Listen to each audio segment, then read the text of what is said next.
Hemos concluido en la anterior clase la parte que corresponde al electrocardiograma, a la interpretación del electrocardiograma básico, lo principal del electrocardiograma normal. Este slide estamos colocando para que ustedes vean y ya hemos visto en las anteriores clases. Quiero que se memoricen cómo es un trazado de un electrocardiograma normal en sus 12 derivaciones, en sus 12 derivaciones, como verán, ahí están las derivaciones del plano frontal, la D1, la D2, la D3, la derivación ABR, ABL y ABF, que son las derivaciones del plano frontal, tanto las bipolares como las monopolares. Y tenemos las derivaciones del plano horizontal, que son las derivaciones precordiales, la B1, la B2, la B3, la B4, la B5 y la B6. Esto colocamos porque tenemos que interpretar inmediatamente si se trata de un electrocardiograma normal. Hemos dicho que tenemos algunos elementos que nos orientan a decir que es un electrocardiograma normal. Entre ellos justamente es la presencia de la onda P por delante, siempre precediendo al complejo QRS. Como verán ustedes, en todas estas derivaciones está la onda P. Si hay ausencia de la onda P, entonces diremos que ese electrocardiograma no es normal. Un rato más vamos a admitir para después continuar. Bien, entonces es uno de los elementos o indicadores para decir que es un electrocardiograma normal con un ritmo sinusal, hemos dicho electrocardiográficamente. Luego, hemos indicado también, otro elemento es de que la distancia entre ondas R del complejo QRS debe ser la misma distancia. Fíjense, eso estamos repasando para ver la parte patológica. Fíjense, en cualquiera de las derivaciones, la distancia entre una onda R y la otra onda R es la misma. Esto quiere decir que tiene un ritmo sinusal regular, ¿verdad? Bien, otro parámetro que también tenemos que observar es que la onda P siempre va a ser negativa en la derivación ABR, como están observando ahí, derivación ABR, aquí, fíjense, negativa, y la onda T. Entonces, es otro de los indicadores o de los parámetros para decir que es un electrocardiograma normal. Caso contrario, si fuera la onda P positiva, entonces estuviésemos en un electrocardiograma patológico. Otro indicador también es de que la frecuencia cardíaca normal tiene que ser entre 60 a 100 latidos por minuto, que ya hemos aprendido a hacer el cálculo correspondiente. Otro de los indicadores que también rápidamente tenemos que observar así, como les decía, a golpe de vista, una vez que hemos sacado el electrocardiograma, es la progresión que tiene el complejo QRS de B1 hasta B6. Hemos indicado que en B1 la onda R es pequeña, ¿verdad? Una amplitud, una altura pequeña. En cambio, eso va aumentando en su tamaño, en su amplitud, tanto en la derivación B2, B3, B4, B5 y la B6. Y por el contrario, la onda S va en derivación B1 es más profunda, tiene más voltaje, por lo tanto, en su proyección va a ir disminuyendo ese es su tamaño en cuanto se refiere a profundidad, de tal manera que en B6 la onda S, que es negativa, va a estar pequeña. Esa es la progresión normal del complejo QRS en un electrocardiograma normal. Entonces, tenemos que recordar todas estas cosas Y además, ya les decía que un poco repasen en cuanto se refiere a los segmentos, a los intervalos en cuanto se refiere a la duración de la onda P, a su altura, a su amplitud y a su velocidad.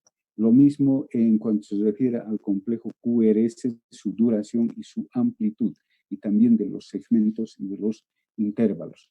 Es por eso que he puesto esta lámina para iniciar la clase que corresponde a lo patológico. Entonces,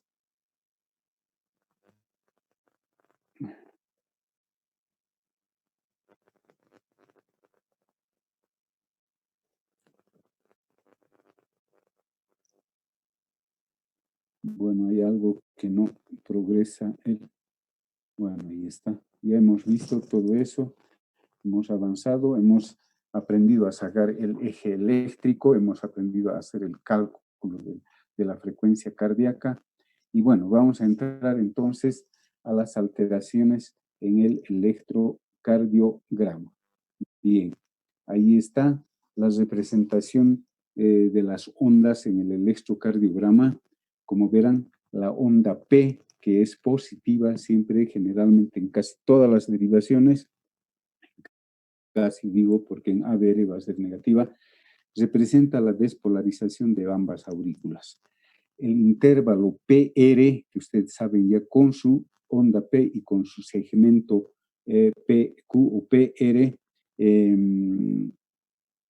es la conducción a través del nódulo auriculoventricular y del haz de His.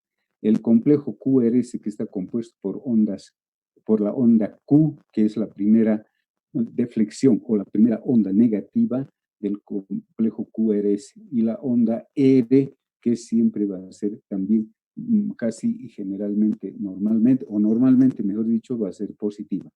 Y luego tenemos la onda S. Posteriormente tenemos que significa la despolarización de ambos ventrículos. El complejo QRS, ya saben, significa ventrículos, despolarización de ambos ventrículos. Luego tenemos el segmento ST, que va desde la onda S hasta el inicio de la onda T. La onda T luego tenemos que también en casi todas las derivaciones es positiva, que corresponde a la repolarización ventricular. Y luego hemos indicado que tenemos una línea basal en el electrocardiograma, una línea que se denomina isoeléctrica, donde están ubicados los segmentos y los intervalos, ¿verdad? Bien, entonces,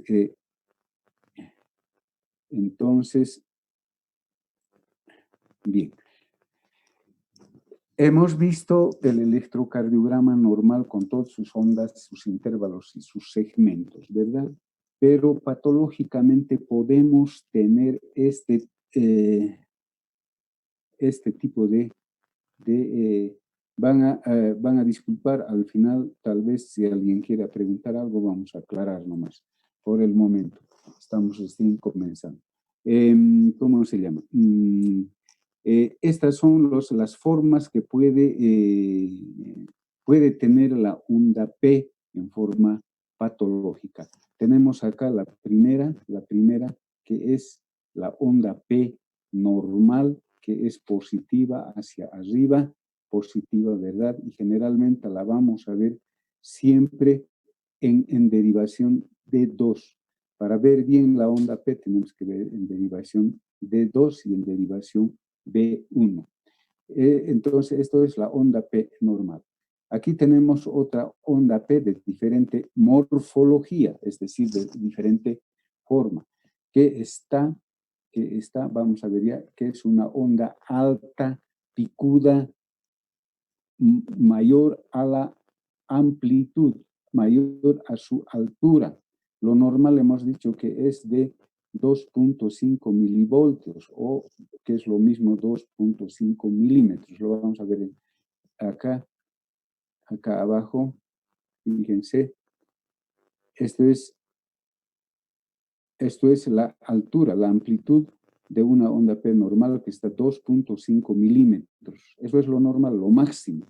Pero fíjense, esta onda que es la misma de acá, fíjense, ya no es 2.5, sino ya es 3.2 milímetros de altura. Eso ya es patológico, es una onda P alta picuda que se la denomina a esta onda P pulmonar, onda P pulmonar. Fíjense, está alta y picuda, ¿verdad? Bien, ¿dónde está mi cursor? En B1, generalmente la onda P normal va a tener casi algunas veces esta característica que se denomina isodifásica, ¿ve? En B1. La onda P pulmonar, que esta es ya alteración que significa hipertrofia de la aurícula derecha. Y en B1 vamos a tener más o menos esta característica isodifásica. Lo positivo bastante alto, pero lo negativo bastante pequeñito, ¿verdad? Fíjense, pequeñito. ¿Qué significa esto? Hipertrofia de aurícula derecha. Esta primera parte corresponde a la aurícula derecha y esta segunda parte, que es un tanto negativa aquí, corresponde a la aurícula izquierda. Con esto nos vamos a dar cuenta que hay hipertrofia auricular derecha, porque acá esto corresponde a la aurícula derecha y la parte final de la onda P corresponde, diremos, en esta onda P que les estoy mostrando con el curso, esta primera parte, la parte principal, inicial, digamos, corresponde a la aurícula derecha y esta parte final corresponde a la aurícula izquierda. Por lo tanto, si esta onda P está bastante alta en su parte inicial, diremos que existe una hipertrofia auricular derecha y no así la izquierda, que está pequeña, y sobre todo eso lo vamos a ver en B1. Luego tenemos aquí otra forma de onda P. Fíjense, esta onda ya no es la misma que esta, ni la misma que la normal. Esta onda es ancha. Esta, en cambio, es angosta, pero es alta. En cambio, esta onda es ancha. Fíjense, ancha. Y a esta onda se denomina bimodal, porque tiene dos especies de, digamos así, una especie de montañas, algo así. Por eso es bimodal. Y a este tipo de onda P se la denomina P mitral. P mitral, ¿por qué P mitral? Porque es característico de la estenosis de la válvula, mejor dicho, se presenta en la estenosis de la válvula mitral. Recordaremos que la valvulopatía mitral, cuando es estenótica, hay crecimiento de la aurícula izquierda. Ustedes saben eso y hemos visto en valvulopatías. Por lo tanto, en el electrocardiograma cuando tengamos una estenosis de la válvula mitral, vamos a tener esta característica de la onda P, fundamentalmente en D2. Por lo tanto, ahí nos vamos a fijar y vamos a decir que esta es una P mitral. Y si nos fijamos en B1, la onda P veremos de esta manera. Hemos dicho que la parte inicial corresponde a la aurícula derecha. Fíjense, es pequeña. En cambio, la que corresponde a la aurícula izquierda está bastante ancha y bastante profunda, lo que nos está indicando que existe un crecimiento, una dilatación de la aurícula izquierda. Todo lo contrario de este. En esta nos está indicando el crecimiento de la aurícula derecha. Fíjense, lo que corresponde a la aurícula izquierda es pequeño. Y en este, en cambio, lo que corresponde a la aurícula derecha es pequeña y lo que corresponde a la aurícula izquierda es bastante ancha y bastante profunda. Entonces, con estas características, nosotros vamos a decir que es una hipertrofia o crecimiento de la aurícula izquierda. Y en este otro caso diremos que existe un crecimiento o de la aurícula derecha, en todo caso. Y esto es las características normales de un de una P normal. Aquí vamos a ver lo mismo, como ya les decía, esta es una onda P con amplitud normal, máxima hasta 2.5 milímetros, aquí, en cambio, fíjense, está 3.2 milímetros, es más alta, ¿verdad? A eso hemos dicho que es ¿cómo se llama? P pulmonar, ¿verdad? Y en esta otra que corresponde, fíjense, a una P bimodal o mellada, ¿verdad? Ahí está, en forma de una M, si quieren, más o menos con dos prominencias. Entonces, a esta llamamos la onda de la P mitral, que es ancha y mellada.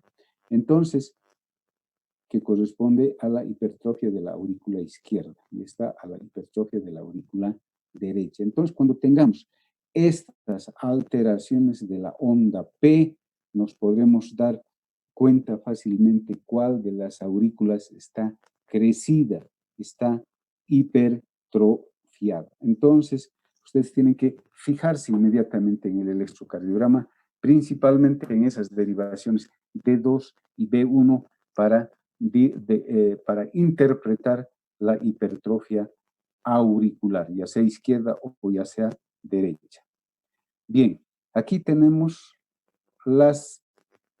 los tipos de complejos QRS que podemos encontrar. Valga la aclaración de que las ondas pequeñas las vamos a nominar con letras minúsculas. Vamos a ir por acá. Fíjense, una variedad de complejos QRS que se puede presentar en los pacientes en forma patológica. Fíjense, hay diferentes formas de complejos QRS que podemos tener en las diferentes patologías del paciente cardíaco. Bien, les decía, las ondas pequeñas, como en este caso la onda R, es pequeña, se la va a representar por letras minúsculas, R minúsculas. Y las ondas que son bastante altas o que son bastante profundas, se las va a nominar con las mayúsculas. Si tendríamos esta imagen, esta morfología del complejo QRS, entonces, al hacer nuestra interpretación en el papel, vamos a decir que es RS. Ya sabemos eso, que hay una onda una onda R pequeña y una onda S bastante alta o bastante profunda. Aquí tenemos otra que, fíjense, tanto la onda R como la onda S son del mismo tamaño, son altas y la S es bastante profunda. Por lo tanto, no son pequeñas. Por lo tanto, a ambos se les pone con letra mayúscula, RS. Este otro, fíjense, es todo lo contrario de la primera imagen. Aquí vemos una onda R bastante alta en cuanto se refiere a su amplitud, a su tamaño, quiero decir, vuelvo a repetir. Entonces, esta lo nominaremos con la letra R mayúscula porque es grande. Y la onda S está pequeñita, fíjense. Entonces, la vamos a nominar con la letra S. Estas son nomenclaturas estandarizadas universalmente. Este otro ejemplo, vamos a ver. Fíjense, aquí tenemos un complejo QRS, pero ¿dónde está la onda R? No hay la onda R. Simplemente tenemos una onda negativa profunda. Entonces, en este caso, nosotros, porque las ondas negativas hemos dicho, la primera onda es la onda Q y la segunda onda negativa o deflexión que se llama también, es la onda S. Por lo tanto, nosotros vamos a nominar, o se la nomina QS. QS. ¿Por qué? Porque es bastante profunda, el tamaño es bastante grande. Entonces, se dice QS. No hay la onda R. Por lo tanto, no decimos QRS, sino simplemente QS. En este otro caso, fíjense, no tenemos la onda Q ni tenemos la onda S. Solamente tenemos la onda R. Por lo tanto, y es alta en cuanto se refiere a su tamaño, a su amplitud. Por lo tanto, diremos onda R. Acá abajo vemos una onda Q, que es la primera onda negativa, ¿verdad? Una onda Q bastante profunda, de tamaño bastante grande. Por lo tanto, lo nominamos con letra mayúscula. Y la onda R está pequeñita, por lo tanto lo vamos a colocar con minúscula, ¿verdad? Aquí, en realidad, la onda Q es bastante profunda, bastante grande, en profundidad, en amplitud, y la onda R también, bastante alta. Por lo tanto, decimos QR. No tenemos una onda S, por lo tanto, simplemente nos quedamos con QR, ¿verdad? Acá, este otro ejemplo, fíjense, una onda R pequeñita. Entonces lo vamos a nominar con R minúscula. Una onda S bastante profunda, profunda en cuanto se refiere a su tamaño, a su amplitud. Por lo tanto, lo vamos a poner con letra mayúscula S, ¿verdad? Mayúscula. Y la R también, la onda R es bastante, una segunda onda R es esto, una segunda onda, porque tenemos aquí la primera onda R, ¿verdad? Y esta es la segunda onda R. Esta es pequeña, por lo tanto es R con minúscula. Esta otra es bastante, su amplitud, su tamaño es bastante grande, entonces la vamos a nominar con letra mayúscula, pero R', por eso tiene un asterisco ahí, R'. RS, R'. Entonces, esa es la forma de nominar. Acá tenemos otro tipo de forma, ¿verdad? Una onda R y otra onda R, dos ondas R, la onda R y la onda R', pero son ambas pequeñas, entonces, ¿cómo la vamos a nominar? Una onda S bastante larga, bastante profunda en tamaño. Entonces, la primera onda es positiva, onda R en minúscula porque es pequeña, pero la onda S es bastante larga, profunda, con mayúscula. Y la segunda onda R, que es positiva, la nominaremos como R', ambas con minúsculas porque son pequeñas, ¿verdad? Entonces, aquí también tenemos, no tenemos ondas negativas, no tenemos onda Q ni onda S, simplemente es, tenemos una onda R, pero está mellada, una primera onda R, pero está mellada, onda R mellada, fíjense, mellada. Y así sucesivamente, como verán, de acuerdo al tamaño de las ondas, a la presencia o no de una onda S o de una onda R o de una onda Q, entonces nosotros al hacer nuestro informe del porque se tiene que dar un informe del electrocardiograma, tenemos que colocar entonces su nomenclatura. Fíjense, ahí, en toditas. Como verán, esa es la forma de interpretar de los diferentes tipos que se pueden presentar del complejo QRS. Por eso les decía, ustedes tienen que memorizar un complejo QRS normal para hacer la diferencia con lo patológico. Lo mismo de una onda P. Están viendo que patológicamente varía sus características normales.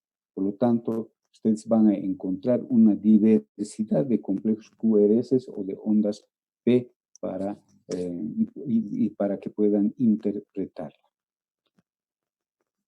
Bien, entonces con estas características ¿cómo se llama? De la variedad de ondas P, de ondas QRS, vamos a entrar justamente al trazado patológico de un electrocardiograma. Bueno, este tipo de alteraciones se puede presentar en las diferentes patologías.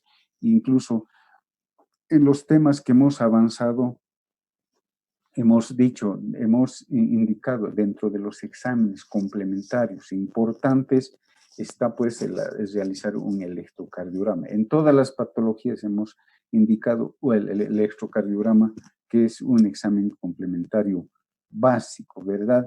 Y hemos hablado de crecimiento de ventrículo izquierdo, ventrículo derecho. Electrocardiográficamente vamos a tener el segmento PR prolongado, etcétera, etcétera, ¿verdad? Entonces, tal vez ustedes no lo entendían, pero con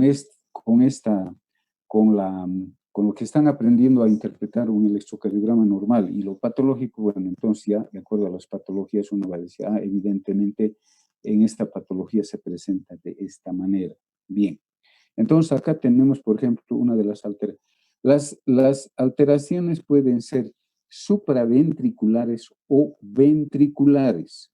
Supraventriculares significa que las alteraciones electrocardiográficas van a estar en las aurículas, por eso es supraventriculares.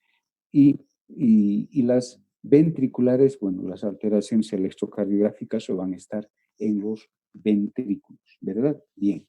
Entonces tenemos una alteración a nivel auricular. Ustedes saben que el estímulo se inicia en el nódulo sinusal, ¿verdad? Entonces tenemos una primera alteración que es la pausa sinusal. Fíjense, pausa sinusal. Este es un trazo de un electrocardiograma normal. Fíjense, PQRST, PQRST, todas tienen su onda P, todos los complejos QRS por delante tienen la onda P, la distancia entre ondas R es la misma, por lo tanto es un electrocardiograma normal, la línea basal es isoeléctrica, todo eso tienen que, ya lo que hemos aprendido, estar aplicando en el electrocardiograma para hacer la comparación con este otro que ya es patológico. Entonces, pausa, dice, ¿qué significa pausa? Entonces, detenerse un momento, ¿verdad? Bien, entonces aquí tenemos el electrocardiograma más P, Q, no hay la onda QRS, pero para memorizar decimos PQRS, tampoco hay una onda S, pero nosotros decimos PQRS, T. PQRS, T. Está yendo el electrocardiograma o está propagándose el estímulo en forma normal, si quiere. Entonces, ¿pero qué sucede aquí? De pronto se produce una pausa sinusal, se llama así. Es una especie de bloqueo, pausa. No hay la actividad eléctrica. Entonces, nuevamente se inicia PQRST, PQRST, PQRST, y puede producirse otra vez otra pausa. Entonces, el ritmo, como verán, el ritmo normal es sinusal, porque tiene en este caso una onda P por delante del complejo QRS. Además de eso, las distancias entre las ondas R es la misma, quiere decir que es un ritmo sinusal, pero ¿cuál es la alteración? Que se produce cada determinado tiempo una pausa sinusal, es decir, un paro sinusal. No hay estímulo, no se genera el estímulo en el nódulo sinusal. Por lo tanto, aquí no vamos a encontrar aquí una onda P ni su complejo QRS. Entonces, fíjense, podemos tener tener este tipo de alteración, ¿verdad? Bien, entonces ya están comparando ese electrocardiograma de la parte superior, que es normal, con el electrocardiograma patológico. A ver. Y ya. Taquicardia sinusal, dice. Taquicardia. ¿Qué significa taquicardia? Significa que la frecuencia cardíaca debe estar por encima de los 100 latidos por minuto, ¿verdad? Lo normal hemos dicho que es de 60 a 100 latidos por minuto. Taquicardia sinusal será pues cuando la frecuencia cardíaca esté por encima de los 100 latidos por minuto. Para que comparen ustedes otra vez un electrocardiograma normal, que es el mismo, ya pueden aquí calcular ustedes la frecuencia cardíaca. Alguien me podría decir, tal vez, porque no vamos a, más bien, no vamos a, ahorita no vamos a llamar, pero podemos calcular, ustedes ya saben calcular. Así rápidamente, vamos a tomar este complejo QRS que cae, hemos dicho, en la línea gruesa, ¿verdad? La onda R. Entonces, el siguiente será 300, el siguiente será 150, el siguiente será 100 y el siguiente será 75. La frecuencia cardíaca de este electrocardiograma normal está en 75 latidos por minuto. Ya hemos calculado la frecuencia, hemos visto que es sinusal, que hemos visto que es regular, etcétera, etcétera. Por lo tanto, este es normal. Pero acá abajo, fíjense, tienen que hacer el cálculo de la frecuencia cardíaca. Fíjense, la distancia de una onda R a otra onda R es la misma, pero ¿qué es lo que está alterado? En este caso, la frecuencia cardíaca está por encima de lo normal, por encima de 100 latidos por minuto. ¿Y cómo lo vamos a calcular? Fácilmente, pues. Acá primero lo que tenemos que ver es justamente la onda P. La onda P está en todos los complejos QRS. Aquí está la onda P, la onda P, la onda P, la onda P, en todos los complejos QRS. Por lo tanto, decimos que es ritmo sinusal. ¿Pero qué? Está con taquicardia sinusal. Entonces, para eso, ¿qué vamos a hacer? Igualito vamos a buscar un complejo que caiga acá, que caiga como en la línea gruesa, ¿verdad? Para calcular la frecuencia cardíaca, ¿verdad? Bien, entonces, acá tenemos al siguiente 300. 300. Al siguiente 150. 150. Acá tendríamos, ¿dónde está mi cursor? 300, 150, 100, pero está más de 100. ¿No ve? 300, 150, 100. Aproximadamente esto está a 140 latidos por minuto, ¿verdad? 10, 20, 30, 40, 50. Entonces, a 140 latidos por minuto. ¿Y cuánto es lo máximo, lo normal de la frecuencia cardíaca? Es hasta 100. Por lo tanto, decimos que está este paciente con una taquicardia sinusal. ¿Por qué sinusal? Porque cada complejo QRS por delante tiene su onda P. Si no hubiese onda P, entonces diríamos que no es sinusal, ¿verdad? Bien, cuando tenemos este tipo de alteraciones, aquí está dando algunos ejemplos. Cuando uno está en estrés, eso es fácil de darse cuenta. Ustedes cuando se van a casar, están por entrar a la iglesia, entonces se estresan fácilmente, ¿no ve? Su corazón está latiendo a 100 por minuto, más de 100, 150 latidos por minuto. Hacen deporte, lo mismo. Cuando tienen fiebre, lo mismo. Entonces hay taquicardia sinusal, ¿verdad?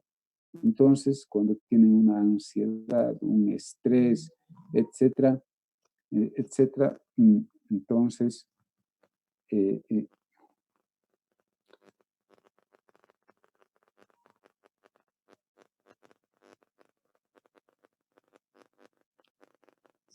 entonces cuando hay sobre todo un estímulo debido al estrés, se presenta esta taquicardia sinusal.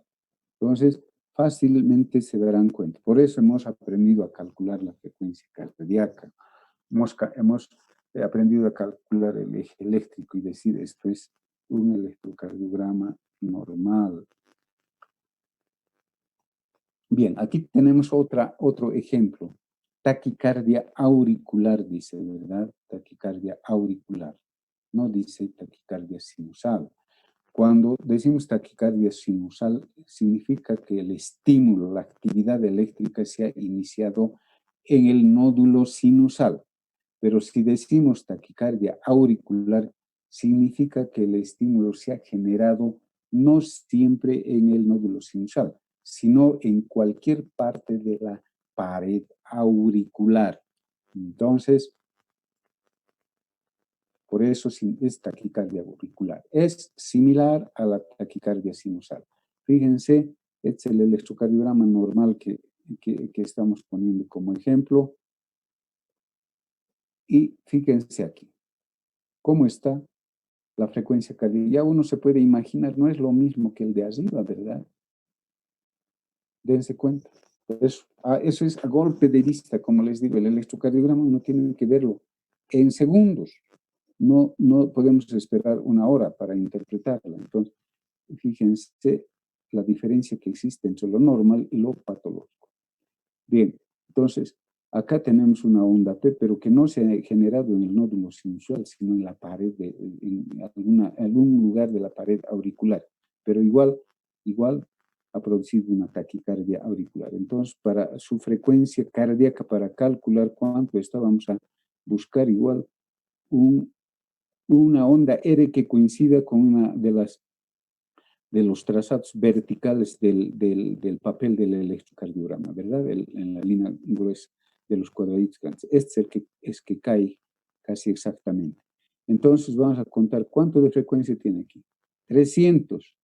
Hasta aquí sería 150, pero está entre 150 y 300. Está más de la mitad, un poquito más allá. Entonces, aproximadamente esto estará pues más o menos a unos, ¿dónde está mi cursor? A unos 200 latidos por minuto. 200 latidos por minuto aproximadamente, fíjense. Entonces, esto decimos una taquicardia auricular. Entonces, fíjense la diferencia que hay entre esta y esta, de lo normal y lo patológico. Bien, entonces tenemos la taquicardia auricular. La taquicardia nodal. ¿Qué significa taquicardia nodal? Nodal, un ratito, perdón.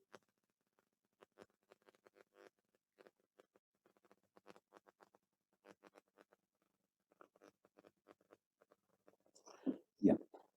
Taquicardia nodal. Hemos dicho que la actividad eléctrica del corazón se inicia en el nódulo sinusal. Esa actividad eléctrica va a ir en el nódulo sinusal y luego va a pasar al nódulo auriculoventricular, al nodo auriculoventricular, ¿verdad? En este caso, dice taquicardia nodal o ritmo nodal, cuando es ritmo nodal es otro, pero taquicardia nodal. ¿Qué significa? Que la actividad eléctrica no se ha generado en el nódulo sinusal, sino esa actividad eléctrica se ha generado en el nodo auriculoventricular, en el nodo auriculoventricular. Ahora vamos a hacer la comparación de lo patológico con lo normal. Aquí es el electrocardiograma normal y aquí es lo patológico. Fíjense, nodal significa que no vamos a tener una onda P por delante del complejo QRS. No hay una onda P precedente. O vamos a encontrar una onda P negativa muy próxima al complejo QRS. Aquí fíjense una onda P pequeñita que está. O finalmente va a estar oculta en el complejo QRS. Entonces no tenemos una onda P, porque la onda P significa ritmo sinusal, que ha partido del nódulo sinusal, ese estímulo. En cambio, este ha partido del nódulo auriculoventricular, es decir, más abajo. El nódulo sinusal está en la aurícula, en la parte superior, ¿verdad? En la desembocadura de la vena cava superior. Y el nódulo auriculoventricular está en la base de la aurícula derecha. Entonces está mucho más abajo, ¿verdad? Entonces el estímulo se ha generado en el nódulo auriculoventricular. Por lo tanto, no tenemos una onda P, o si hay una onda P muy pequeña invertida, o finalmente no vamos a tener onda P, y la onda P puede estar oculta detrás del complejo QRS. Podemos hacer un cálculo de la frecuencia, busquemos una onda R que coincida con esa raya gruesa, con esa línea vertical del papel del electrocardiograma. Aquí esta vamos a ver. ¿Cuánto tenemos de frecuencia? 300, 150, 100, 110, 120 latidos por minuto aproximadamente. Tenemos de frecuencia cardíaca. Entonces la diferencia está clara. Ahí arriba está el electrocardiograma normal, el trazado del electrocardiograma normal, y abajo está el trazado del electrocardiograma patológico, taquicardia nodal. Tenemos 120 latidos por minuto en este electrocardiograma de ese paciente, pero no tenemos ondas P. Por lo tanto, decimos taquicardia nodal. Si estuviese la frecuencia cardíaca, digamos, en 80 latidos por minuto y no tendríamos onda P, entonces diríamos ritmo nodal, como hemos dicho, ritmo sinusal, ¿verdad? Que con eso hemos querido decir que a partir del estímulo del nódulo sinusal. En cambio, si decimos ritmo nodal significa que el estímulo ha partido del nódulo auriculoventricular, y por lo tanto no tiene una onda P, o si hay una onda P debe estar por ahí, o finalmente una onda P así invertida, ¿verdad? Entonces hemos visto la diferencia entre el ritmo sinusal y el ritmo nodal, ¿verdad? Puede haber una taquicardia sinusal como puede haber una taquicardia nodal, como estamos viendo ahora. Bien. Bradicardia sinusal. Bradicardia. Ustedes saben, otra vez recordaremos que la frecuencia cardíaca normal es de 60 a 100 latidos por minuto. Cuando hablamos de bradicardia diremos pues que es menor a los 60 latidos por minuto.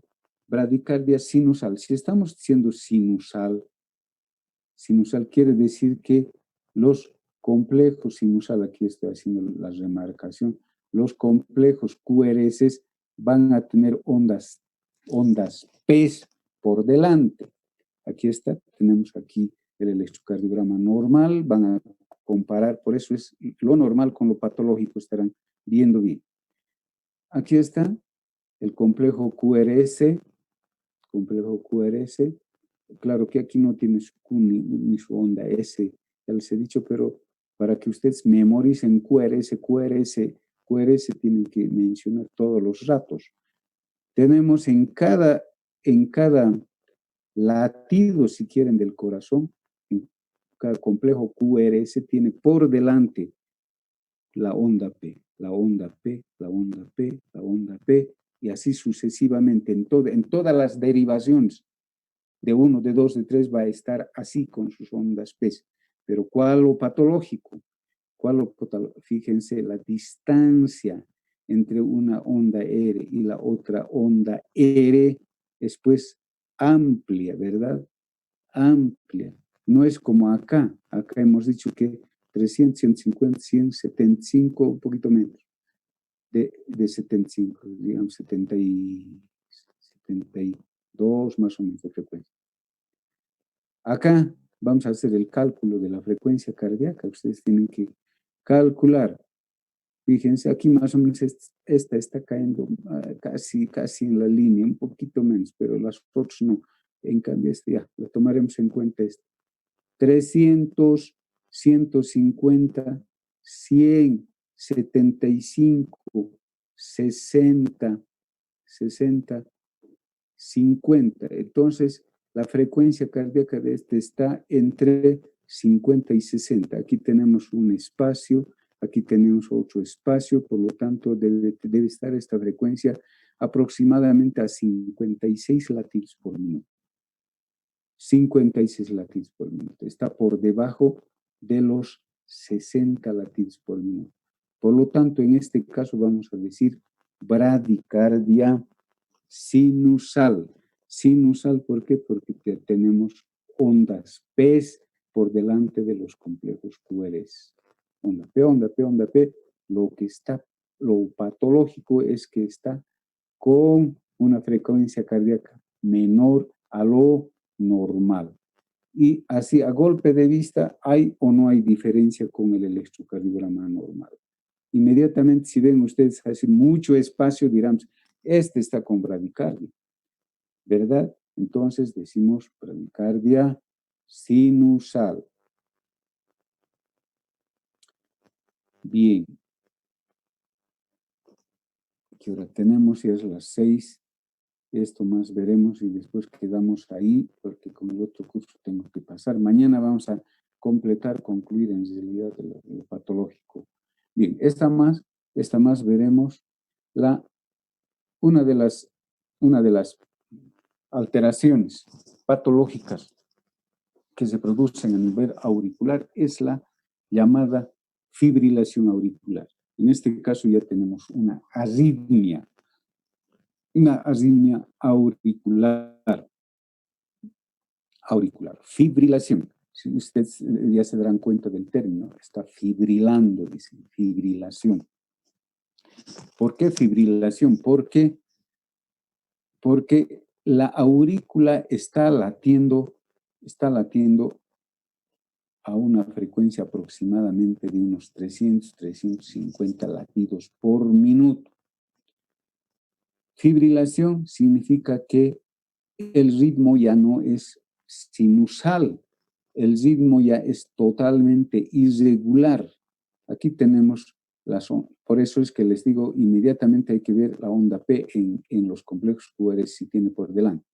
Esto es normal y aquí fíjense, esta es fibrilación auricular. Y vean, si encontramos una onda P, no hay una onda P por delante del complejo QRS, no tenemos, acá debería estar la onda P, acá, por delante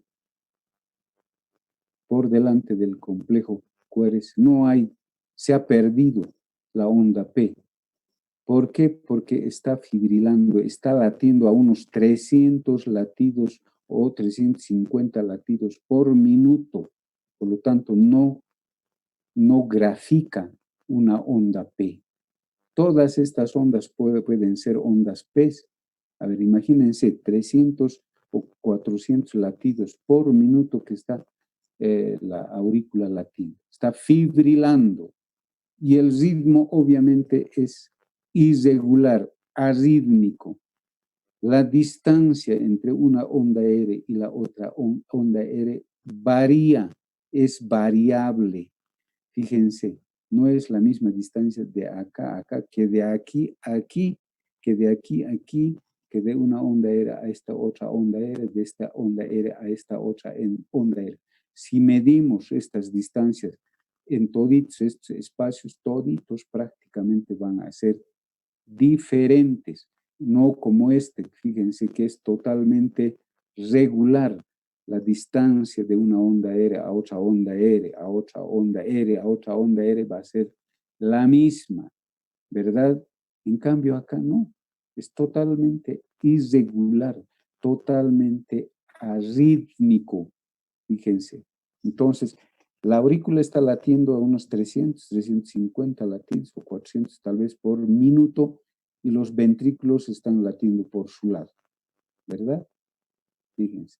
Entonces, a esto se llama fibrilación auricular. No vamos a encontrar una onda P, no hay una onda P.